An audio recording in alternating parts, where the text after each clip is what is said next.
Good morning आप सभी को।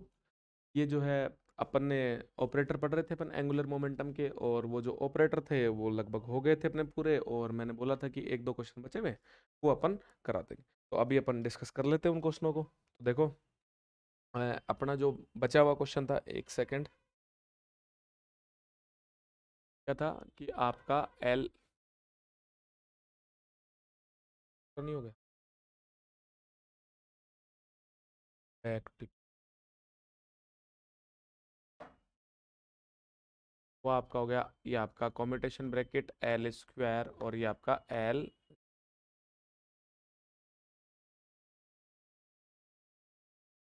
ये आपका एल स्क्वायर, ये आपका एल एक्स, है ना। या फिर हो सकता है एल स्क्वायर आपका एल वाई, या आपका एल स्क्वायर और आपका एल जेड, ये सारे क्या होते हैं, जीरो, है ना। अब प्रूफ करते हैं, मैं आपको कोई एक करा देता हूँ इसमें से, बाकी आप और दो जो है बचे हुए वहाँ पे कर लेना। देखो क्या है, यहाँ पे है कि आपका एल स्क्वायर और आपका एल एक्स है यहाँ से। तो इसको एल को आप क्या लिख सकते हो, ये जो एल है इसको लिख सकते हो आप एल स्क्वायर एक्स प्लस आपका एल स्क्वायर वाई प्लस आपका एल स्क्वायर जेड, और ये आपका एल एक्स यहाँ से। अब अगर इसको लिखोगे तो ये हो जाएगा एल स्क्वायर एक्स, ये आपका एल एक्स, और ये आपका यहाँ पर जो है एल स्क्वायर वाई, ये आपका एल एक्स, और ये आपका जो है और एल स्क्वायर जेड, और ये आपका एल एक्स, ये वाला। सही है। अब देखो, ये आपका पहला ब्रैकेट सोल्व करो, तो पहले ब्रैकेट जब सोल्व करोगे तो ये इसको लिख सकते हो एल एक्स, और ये आपका एल एक्स प्लस ये वाला हो सकता है एल वाई, और एल वाई लिख सकता हूँ मैं इसको, अरे हाँ या ना। और ये हो सकता है आपका एल एक्स, और इसको मैं लिख सकता हूँ एल जेड, और एल जेड ये हो सकता है आपका एल एक्स, ये वाला।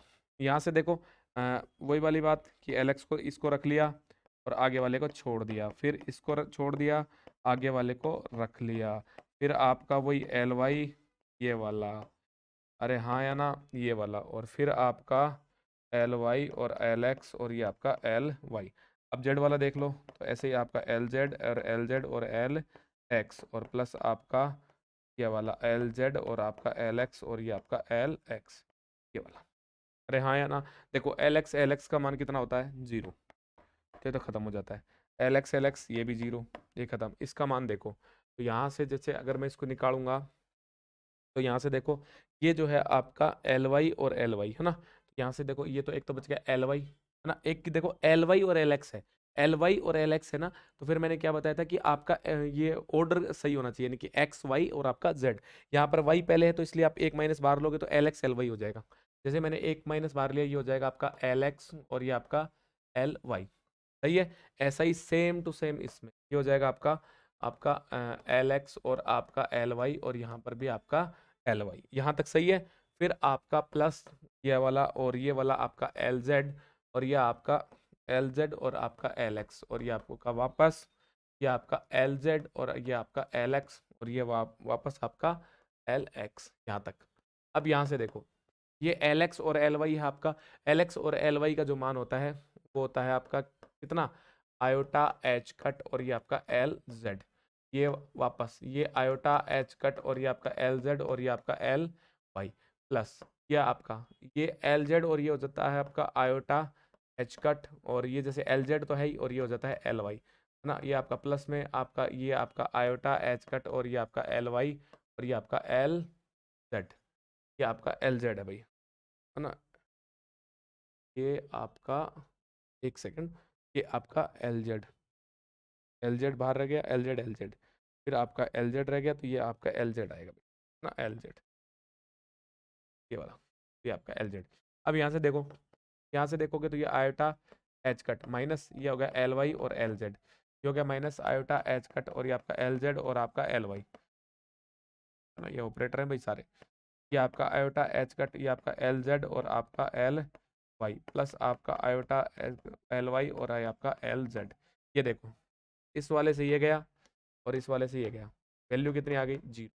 तो इसी प्रकार से जो है ये अपन जो तीनों ब्रैकेट्स जो हैं ये अपन सोल्व कर सकते हैं। ऐसे एल स्क्वायर एल एक्स हो गया, ऐसे ही आपका एल स्क्वायर एल वाई हो जाएगा, और ऐसे एल स्क्वायर एल जेड हो जाएगा, है ना, ये वाला। तो आप इन सब को जो है जब आप लिखो, क्योंकि ये जो क्लास जो थी वो क्या हुआ था कि भाई आप अपलोड नहीं कर पाए थे यूट्यूब पे, और क्लास जो है वो डिलीट हो गई थी। तो जो ऑफलाइन वाले बच्चे थे उनको तो बोर्ड से उतार लिया था उन्होंने, और ये ऑनलाइन वालों के लिए दिक्कत आ रही है, तो इसलिए ये क्लास जो है दोबारा रिकॉर्ड करी जा रही है। तो आप जो है अब इसमें लिखने का टाइम नहीं मिलेगा, तो आप लोग क्या करना कि जैसे मैं एक बार हट जाता हूँ, जैसे अब ये पूरा बोर्ड भरा हुआ है, मैं सामने से हट गया हूँ, आप वीडियो पॉज करना और यहाँ से लिख लेना। ठीक है, चलो आगे। अब यहाँ से देखो दूसरा क्वेश्चन, ये वाला, ये क्या है आपका एल, सॉरी, दूसरा क्वेश्चन। ये क्वेश्चन था आपका कि एल और एल दोनों का क्रॉस प्रोडक्ट जो है वो आयोटा एच कट एल होता है, और ये गेट के एग्जाम में आया हुआ प्रश्न, गेट के एग्जाम में आया हुआ प्रश्न है जो आईआईटी कराती है। ठीक है, देखो, अब एल वेक्टर आप जानते हो क्या होता है, एल वेक्टर आप जानते हो क्या होता है, एल एक्स आई कैप प्लस एल वाई जे कैप प्लस आपका एल जेड के कैप। अरे हाँ या ना, यहाँ से देखो, अब आपको चाहिए L cut L cross L चाहिए, तो चाहिए नहीं चाहिए, ये आपका आई, ये आपका जे, और ये आपका के कैप, ये आपका हो जाएगा आपका एल एक्स, ये आपका एल वाई, ये आपका एल जेड, ये हो जाएगा आपका एल एक्स, और ये हो जाएगा आपका वापस एल वाई, ये आपका एल जेड। यहाँ से जैसे आपका एल क्रॉस एल अगर आपको निकालना है, तो आपका ये एल है भैया ना, एल क्रॉस एल निकालना है, तो यहाँ पर हो जाएगा आई, आई, फिर यहाँ पर आपका एल वाई और आपका एल जेड। यहाँ से देखो एक चीज देखो, आप जब इनको मैट्रिक्स को जो है आप अगर गुणा करोगे, तो आपको ध्यान रखना है कि यहाँ पर जो है एल वाई वाला, जैसे ये बीच वाला कंपोनेंट जो है वो हमेशा ऊपर आता है, जैसे एल वाई एल जेड वापस करोगे तो ये एल वाई है, ये एल जेड, तो एल जेड पहले आएगा, है ना, समझ गए ना, ये थोड़ा ध्यान रखना भाई मैट्रिक्स को गुणा करने का तरीका, ये वाला, ये आपका जे, और ये जे हो गया, तो ये क्या आ जाएगा एल एक्स और आपका एल जेड, और एल जेड और आपका एल एक्स, ये वाला, फिर आपका के कैप, और के कैप में क्या आता है आपका एल एक्स एल वाई, और फिर आपका एल वाई, ये वाला, यहाँ तक हो गया।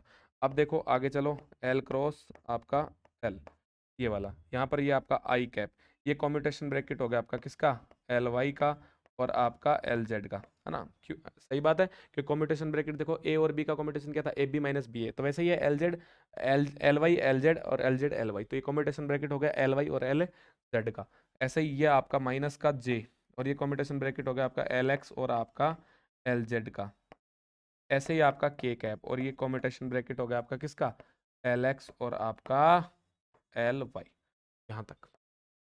ठीक है, आगे देखो, ये आपका चल रहा है एल क्रॉस आपका एल, एल क्रॉस एल, यहाँ पर देखो ये आपका आई कैप, और ये आपका एल वाई एल जेड है, क्या है एल वाई एल जेड, तो एक बार ऐसे कैसे लिख लो, ये आपको हो जाएगा एल वाई और आपका एल जेड, ये वाला। अब यहाँ से देखो, ये वाला, ये क्या है एल एक्स एल जेड है, तो अगर इसकी देखो एक्स और जेड, अगर इसकी पोजीशन चेंज कर दे तो एक माइनस बाहर आ जाएगा ना, तो ये हो जाएगा आपका, ये माइनस एक बाहर ले लिया तो ये आपका प्लस हो जाएगा, और ये हो जाएगा प्लस का जे कैप, और यहाँ पर हो जाएगा एल जेड पहले और एल एक्स बाद में, प्लस में आपका के कैप, और जैसे ही के कैप लिखूंगा तो ये हो जाएगा एल एक्स और आपका एल वाई, ये वाला। यहाँ से देखो, ये आपका L L L cross L, यहाँ से ये हो जाएगा आई, यहाँ पर एल वाई और एल जेड का मान कितना आएगा, iota H cut L x, iota H cut, और ये आपका एल एक्स प्लस आपका जे, और यहाँ इसका मान कितना आ जाएगा, आयोटा एच कट और ये आपका एल वाई प्लस आपका के कैप, ये वाला, और ये आयोटा एच कट और आपका एल जेड, यहाँ से मान कितना आ जाएगा, एल क्रॉस एल का मान, ये आपका आयोटा एच कट, और ये आ जाएगा आपका एल एक्स आई कैप प्लस आपका एल वाई जे कैप प्लस आपका एल जेड और आपका ये पर के कैप। अरे बोलो हाँ या ना, ये वाला, ये वाला, तो यहाँ पर एल क्रॉस एल का मान आपका कितना हो गया, आयोटा एच कट, और ये कितना हो जाता है एल वेक्टर, ये आपका जो है ये आपका प्रूफ हो चुका। ठीक है भाई, ये वाला, जैसे लगता क्या है कि दो वेक्टर, जैसे मान लो ए वेक्टर क्रॉस ए प्रोडक्ट करते हैं, तो अपन ने पढ़ाई 11th क्लास में जो है वो उसका मान 0 आता है, लेकिन यहाँ पर देखो एल और एल दो सेम वेक्टर हैं, यदि उनका क्रॉस प्रोडक्ट करते हैं तो आयोटा एच कट और वापस एल वेक्टर ही आ जाता है, तो बस थोड़ा सा ये ध्यान रखने वाली बातें हैं, और वापस वही कि वीडियो को जो है पॉज करके इसको लिख लेना। ठीक है, चले, अब आपका नया टॉपिक आता है postulates of quantum mechanics.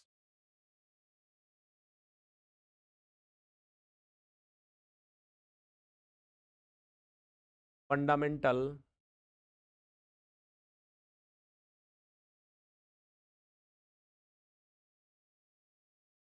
Postulates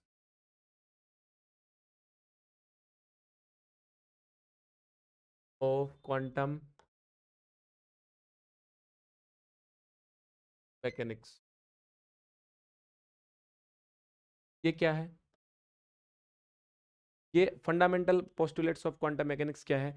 ये क्वांटम मैकेनिक्स, देखो अपन ने कोई भी चीज जब पढ़ते हैं तो एक अवधारणा बनती है, तो कुछ ऐसे नियम हुए जो आप यदि क्वांटम में उनको मान लेते हो, तो आप क्वांटम में जो है रेस्ट वाली जो चीज है, बची हुई जो चीज है, वो जो है आप उनको जो है डिस्क्राइब कर पाते हो इस बेस के आधार पे। और ये जो चीजें हैं वो कहाँ से मानी गई हैं? ये एक्सपेरिमेंटल डाटा होता है जिसको एनालिसिस करके जो है वो साइंटिस्ट द्वारा दी जाती है। तो ये आपके फंडामेंटल है, मूल है, और पोस्टुलेट्स मतलब अभिकृत है। तो क्वांटम मैकेनिक्स में ये जो 6-7 बातें हैं, अगर यदि आप इनको मान लो, तो फिर जो है ये क्वांटम मैकेनिक्स आप जो है आगे की जो और बची हुई जो चीजें हैं उनको आराम से पढ़ सकते हो, ऐसी वाली। तो देखो क्या है, a new style of formulation of quantum mechanics mechanics is that we consider some fundamental postulates fundamental postulates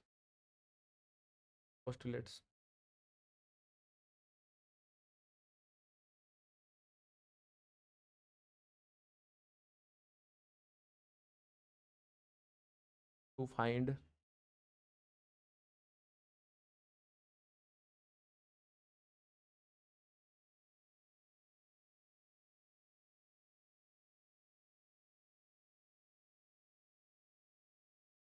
जैसे पहला क्या था, पहला जो पोस्टुलेट्स है वो कहता है कि भाई आपका किसी भी फिजिकल, कोई भी जो आपका जो फिजिकल सिस्टम होगा उसके करस्पॉन्डिंग जो है एक वेव फंक्शन होगा। तो मैं बोलूं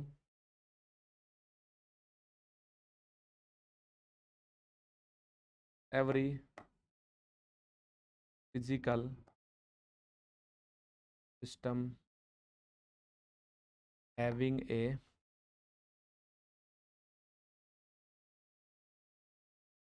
wave function that provide all information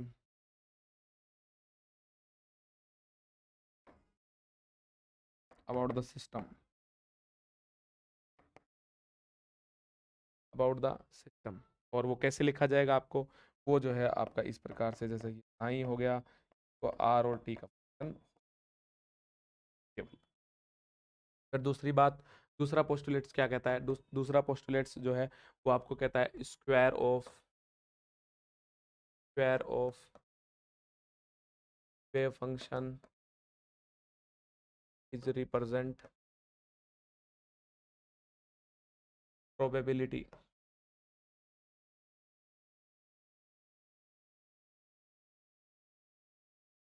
probability of finding represent probability of finding system states. ठीक है। दूसरा जो है आपका ये कहता है कि आपका जो इसका जो स्क्वायर है वो आपका क्या कहलाएगा, प्रोबेबिलिटी कहलाएगा। जैसे ये वाला, ये आपका हो जाएगा साइन, और ये आपका आर, ये आपका टी, इसका मोड ऑफ स्क्वायर है ना, ये आपका जो है ये आपका प्रोबेबिलिटी बोलते हैं ये वाला, है ना। तो स्क्वायर ऑफ वेव फंक्शन, हाँ, तो यहाँ से आप बोल सकते हो modulus square of मॉडुल square of wave function, है ना, क्योंकि मोड कर दिया ना उसका, इसीलिए आपका। फिर तीसरी बात अपन जो वो बोल सकते हैं कि आपका जो है क्वांटम मैकेनिक्स जो है उसमें यदि किसी सिस्टम के रिगार्डिंग जो है एक स्टेट के करस्पॉन्डिंग जो वेव फंक्शन साई वन है, दूसरी आपका जो स्टेट है उसके करस्पॉन्डिंग जो आपका वेव फंक्शन है वो आपका साई टू है, तो ये दोनों का जो लीनियर कॉम्बिनेशन है, इस टाइप की भी एक कोई ना कोई एक स्टेट जरूर एग्जिस्ट करेगी। चलो मैं आपका लिखता हूँ 3। If if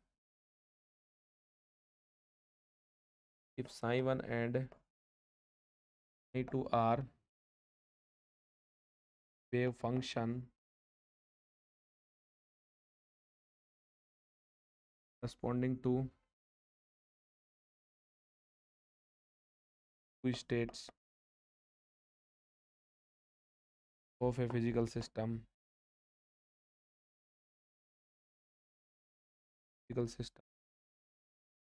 then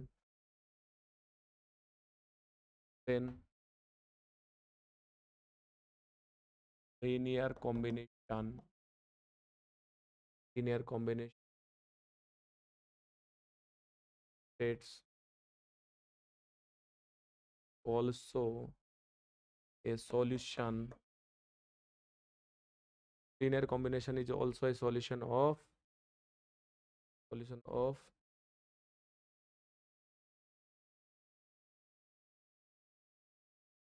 quantum. uh, the linear combination of state is also a solution of quantum state. ठीक है भाई, ये वाला जैसे कहने का मतलब यहाँ पर क्या है कि जैसे साई 1 है तो ये आपका C1 Sai 1 plus C2 Sai 2, इस टाइप की एक जो स्टेट है वो भी आपकी एग्जिस्ट करेगी।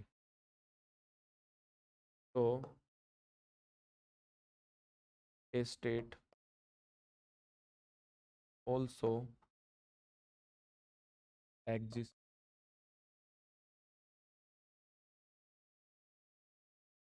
रिगार्डिंग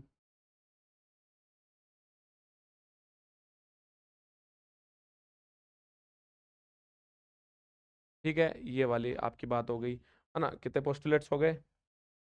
3 है ना। चौथा पोस्टुलेट्स कहता है कि आपकी कोई भी यदि आपका कोई भी जो फिजिकल क्वांटिटी है उससे रिलेटेड जो है आपका क्वांटम मैकेनिक्स में क्या होता है, एक ऑपरेटर होता है। तो इन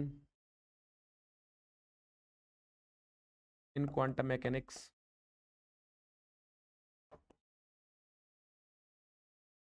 every physical quantity having a operator है ना, आपका ऑपरेटर। ओके, ये वाला यहाँ तक बातें हो गई कि आपका जो है ऑपरेटर होगा। ठीक है, अब जैसे जैसे जैसे आपका एक्स जो है वो आपका पोजीशन ऑपरेटर है। क्या है आपका? पोजीशन। तो एक्स से लिखते हैं। जैसे आपका पी जो है आपका मोमेंटम ऑपरेटर है। क्या है? मोमेंटम, और उसका मान जो है वो आपका iota h del by del x minus का। ठीक है, जैसे आपका E energy operator, energy operator है ना, समान होता है आयोटा एच का डेल बाई डेल, ऐसे इस टाइप से। तो ये वाली बात कहते हैं। फिर क्या कहते हैं, आपका छठा पांचवा पोस्टुलेट्स आपका क्या कहता है, वो जो है वो आपका कहता है कि आपकी जैसे जिस हिसाब से आपका क्लासिकल मैकेनिक्स में एवरेज वैल्यू होती है, उसी प्रकार क्वांटम मैकेनिक्स में जो है आपकी एक्सपेक्टेशन वैल्यू होती है।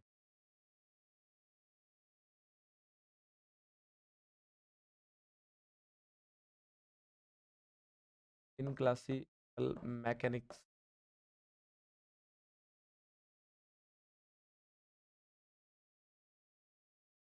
Average value concept, but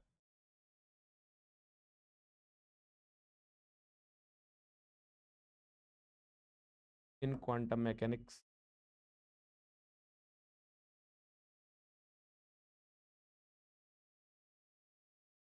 expectation value concept. Expectation value कैसे निकालते हैं, जैसे मान लो एक ही आपको एक्सपेक्टेशन वैल्यू निकालनी है, ये आपका साइन स्टार ए, ये आपका साइन, ये डी टाउ, और ये आपका साइन स्टार, ये आपका साइन, और ये आपका डी टाउ। यहाँ तक हो गया, आगे चलो। जब ऐसा होता है, यहाँ से अपन लिख सकते हैं कि ए, है ना, और ये आपका आपका साइन स्टार, ये आपका ए, ये आपका साइन, और ये आपका डी टाउ, है ना, और ये जो नीचे वाला जो है ये आपका साइन स्टार, साइन और ये डी टाउ जो ये 1 हो गया इन नॉर्मलाइजेशन नॉर्मलाइजेशन कंडीशन का जो है ये आपका 1 हो जाता है, ये वाला। उस केस में आपका एक्सपेक्टेशन वैल्यू जो है वो आपकी ये हो जाती है ना। फिर आगे की बात में अपन बता सकते हैं कि जो ये बोलते हैं कि जो आपकी क्वांटम मैकेनिक्स जो है उसमें आपकी जो है time dependent Schrodinger equation use की जाती है। तो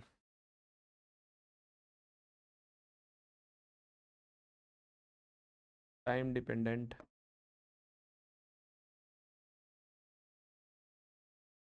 श्रोडिंगर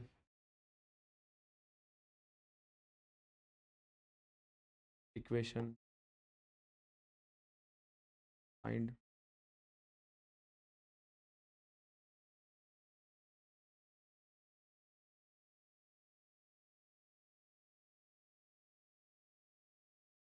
मैकेनिक्स, जैसे ये आपका एच साइन, ये आ गया आपका ई साइन, ये वाला, है ना। जब इसको अगर एच को लिखूं तो एच आपका क्या होता है, एच होता है आपका पी स्क्वायर बाई आपका 2m। एक्स की बात करूँ तो एक्स हो जाएगा, यहाँ पर होता है ये आपका वी एक्स। अरे हो गया, पी स्क्वायर का मैंने बताया था मान आपका एच स्क्वायर बाई 2m, ये आपका डेल स्क्वायर प्लस आपका वी एक्स। वैल्यू पुट करो, वैल्यू पुट करोगे तो ये हो जाएगा एच स्क्वायर 2m, और ये हो जाएगा del square psi plus v x, और ये आपका साई, और ई का मान हो जाएगा आपका आयोटा एच कट और del sign del.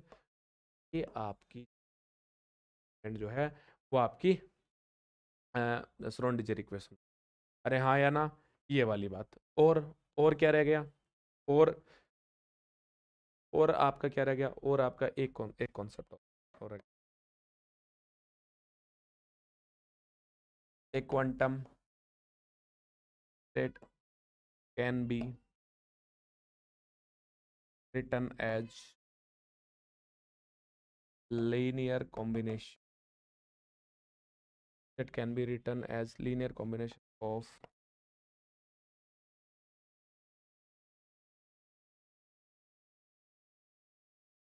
Orthogonal basis vector. जैसे जैसे आपका ये साइन है तो ये हो जाएगा आपका C1 sin 1 प्लस आपका C2 sin 2 प्लस आपका C3 sin 3 प्लस आपका C4 sin 4, ऐसे चलता हो जाएगा आगे।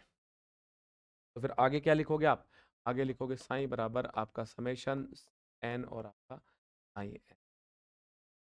तो ये जो है ये वाला, अगर आपको सी एन का मान निकालना पड़ जाए यहाँ से, अगर आपको सी एन का मान निकालना पड़ जाए तो फिर आपको यहाँ पर जो है आई एन स्टार से आपको गुणा करके जो है आप इंटीग्रेशन कर सकते हो। जिस हिसाब से अगर मैं आपको बताऊँ कि अगर आपको साई एन स्टार निकालना पड़े तो आपका क्या बोलूँगे कि multiply with psi star n and taking integration. एक काम का नहीं है भाई, है ना, ये बताया ही जा रहा है बस आपको। साई स्टार एन, ये आपका इंटीग्रेशन, ये हमने मान लो कि 3D का है तो डीवी, और यहाँ पर तो 1D की बात करें तो ये समेशन आ गया, ये सी एन आ गया, और ये हो जाएगा साइन एन, और यहाँ पर आपका साइन एन का स्टार, ये आपका डी, ये हो जाएगा 1 फ्रॉम द नॉर्मलाइजेशन कंडीशन। यहाँ पर समेशन सी एन का जो मान है वो हो जाता है sine sine star n d. तो ये जो है आपके क्वांटम मैकेनिक्स के जो है वो आपके पोस्टुलेट्स हो गए। मैं आपको फिर कह रहा हूँ कि आप जो है वीडियो पॉज कर करके इनको लिख लें, क्योंकि ये वीडियो जो थी वो आपकी डिलीट हो गई थी, मैंने आपको बताया था, और अपलोड नहीं कर पाए थे ऑफलाइन वाले बच्चों ने, तो लिख दी थी। ठीक है, वीडियो पॉज करना और लिखना। फिर ये फिर ये फिर ये अब यहाँ जाओ आगे, है ना। अब आपको जो मैं आपको लिखा रहा हूँ कि दो थ्योरम करेंगे, एक थ्योरम करें मैं, थ्योरम फर्स्ट। तो वो ये थ्योरम ये कहती है कि हर्मिशियन ऑपरेटर की आइगन वैल्यू जो है वो आपकी रियल होती है। तो थ्योरम कहती है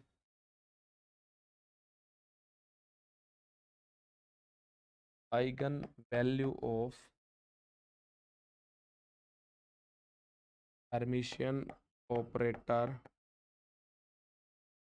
आर रियल, ये वाला, ये प्रूफ करना है। तो हमें जो है इसका प्रूफ करने के लिए पहले कुछ बातें माननी पड़ेंगी, तो हम जो मान लेते हैं, देखो इसका लेट कंसिडर आपका operator a is a Hermitian operator. Hermitian operator, यदि आपका ए हर्मिशियन ऑपरेटर है and a is eigenvalue corresponding to state या वेव फंक्शन आई, ठीक है। ये बोल रहा है आपका हर्मिशियन, हर्मिशियन तो ये लो का डैगर इसी के बराबर होगा, है ना। एक हर्मिशियन की आपकी दूसरी डेफिनेशन और थी जो मैंने आपको हर्मिशियन ऑपरेटर में लिखाई थी, और वो ये थी कि हर्मिशियन ऑपरेटर जो सेल्फ एडजॉइंट ऑपरेटर होता है, यानी कि ए का और ये आपका साइन, और इन दोनों का अगर मैं स्टार करता हूँ, फिर साइन लेता हूँ, और यहाँ पर जो है मैं अगर आपका डी एक्स लेता हूँ, यहाँ पर एक डायरेक्शन की बात करूँ तो यहाँ पर, और या आप डी टाउ भी लिख सकते हो, और यहाँ जो है ये हो जाता है साइन स्टार, ये आपका ए साइन, और ये वापस का डी एक्स, ये वाला, ये वाली बात जो है वो मैं आपको बताना चाह रहा था, है ना। और आप जो है ये डी एक्स भी ले सकते हो, और अगर 3D की बात करोगे तो आप जो है अगर 3D की बात कर रहे हो तो फिर आप जो है यहाँ पर आपका डी वी भी ले सकते हो, ये आपकी चॉइस इज योर्स। मैं डी, सही है यहाँ तक मामला। अब देखो, अब हम जानते हैं कि अगर ए ऑपरेट जो है वो साई पे ऑपरेट होगा तो ए आइगन वैल्यू देगा, साई वापस आएगा, ये मैंने बता मान लिया है ये वाला। और ए जो है वो आपकी आइगन वैल्यू है, और साई जो है वो आपकी स्टेट है, और हमें यही प्रूफ करना है कि ये जो है आपकी आइगन वैल्यू जो है वो आपकी रियल देता है। अरे हाँ या ना, तो देखो ये वाला हो गया। अब आप यहाँ से एक चीज देखो, अपन को जो है ये वाले मान फाइंड आउट करनी है। देखो ए साइन स्टार तो ये है, अगर मैं इस वाली इक्वेशन को साइन स्टार से गुणा कर दूं, इस वाली इक्वेशन को किससे गुणा कर दूं, साइन स्टार से गुणा कर दूं, और उसका इंटीग्रेशन कर दूं, तो क्या चीजें सेम रहेंगी, बिल्कुल। हाँ, तो मैं बोलूँ कि इसका इक्वेशन नंबर 2 बोल दूं, मैं बोलूँ multiply with sign star and and taking integration, और तो फिर आप क्या करो, इंटीग्रेशन ले लो, तो आगे चलो। आगे चलोगे तो ये हो जाएगा आपका ए,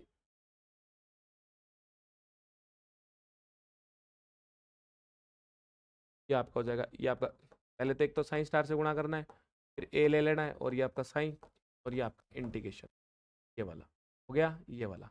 आगे क्या था, ए, तो ए तो आ गया यहाँ पर, ये आपका साइन स्टार, ये आपका साइन, और ये आपका डी वी, क्या तो बोल दो इक्वेशन नंबर 3, है ना। मैं आपका बोलूँ कि टेकिंग डैगर ऑफ इक्वेशन 2, मुझे दो इक्वेशन, ये जो 2 है इसका डैगर लेना है। इसका क्यों, क्योंकि मुझे देखो ये वाला पार्ट तो बन गया, अब मुझे ये चाहिए सेम, तो ये सेम चाहिए, तो ए साइन स्टार पे क्या होना चाहिए, ए जो ऑपरेटर है और साइन है उसके ऊपर क्या होना चाहिए, डैगर होना चाहिए, स्टार होना चाहिए। स्टार और डैगर एक ही बात है, और यहाँ पर अगर इन दोनों को चाहिए तो फिर मुझे इसका डैगर करना ही पड़ेगा। तो देखो मैं पहले डैगर कर लेता हूँ इसका, ये करूँ तो मैं आपका जाएगा, ये आपका ए और साइन, ये हो गया स्टार, स्टार और डैगर एक ही बात है, फिर बता रहा हूँ मैं आपको, ये वाला। और यहाँ से हो जाएगा आपका ए स्टार, और यहाँ पर हो जाएगा, क्योंकि आइगन वैल्यू का अभी अपने को पता नहीं है ना कि ए आपका कॉम्प्लेक्स है या रियल, वो तो प्रूफ ही कर रहे हैं अपन, तो ये इसलिए इस पे भी आपने क्या लगा दिया, ये वाला, और ये आपका साइन स्टार। मैंने बोल दिया इक्वेशन नंबर 4, मैं लिखूँ multiply with sine, multiply with sine and taking integration. देखो यहाँ से ये आपका हो जाएगा ए साइन, ये आपका स्टार, ये आपका साइन, ये हो जाएगा डीवी, यहाँ से हो जाएगा आपका ए स्टार, ये हो जाएगा साइन स्टार, ये हो जाएगा साइन, और ये 5 नंबर इक्वेशन। अरे हाँ या ना, तो मैं बोलूँ पुट वैल्यू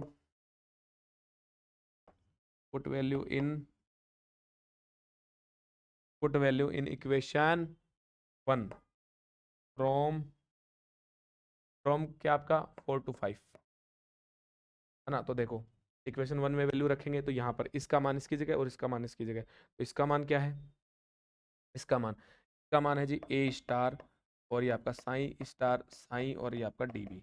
यहाँ पर है आपका ए, और यहाँ पर आपका साई स्टार साई और आपका डीवी। यहाँ से ये देखो, यहाँ से मैं करूँ तो ये हो जाएगा ए स्टार माइनस ए, और ये हो जाएगा आपका साई स्टार साई डीवी बराबर आपका 0। यहाँ से देखो, अब ये ए की वेव फंक्शन के करस्पॉन्डिंग जो है वो आपकी आइगन वैल्यू है, तो ये जो है ये आपका 0 नहीं हो सकता है भाई, ये नॉट इक्वल्स टू 0। क्यों? क्योंकि आपका ए की आइगन वैल्यू है ए, साई भी वही है, साई स्टार भी है, और नॉर्मलाइजेशन की कंडीशन में जो है इसका मान 1 होता है ना। सपोज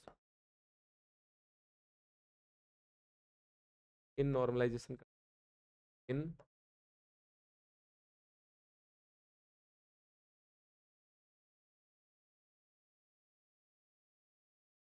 कंडीशन आपका साई स्टार साई और डीवी का मान जो है वो 1 होता है।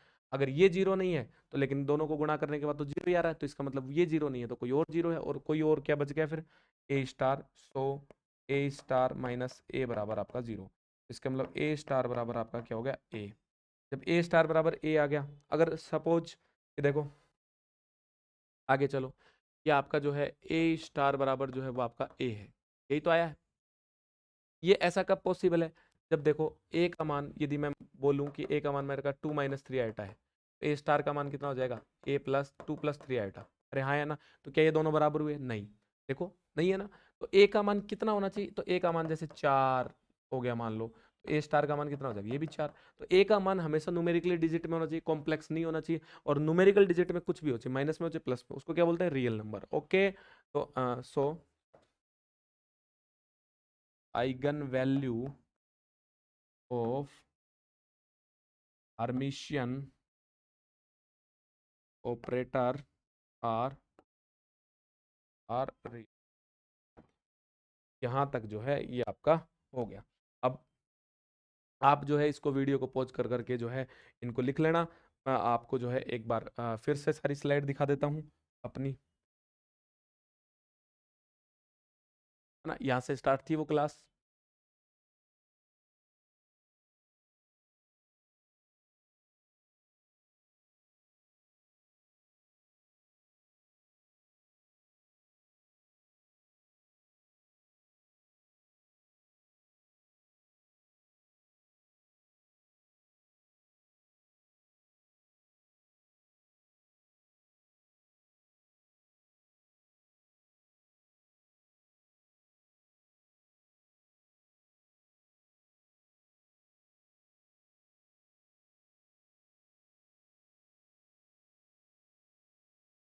ठीक है। और नेक्स्ट क्लास जो है वो इसके आगे का मैंने डलवा दिए है, और वो भी आ जाएगी, दोनों एक साथ आप देख लेना, ठीक है।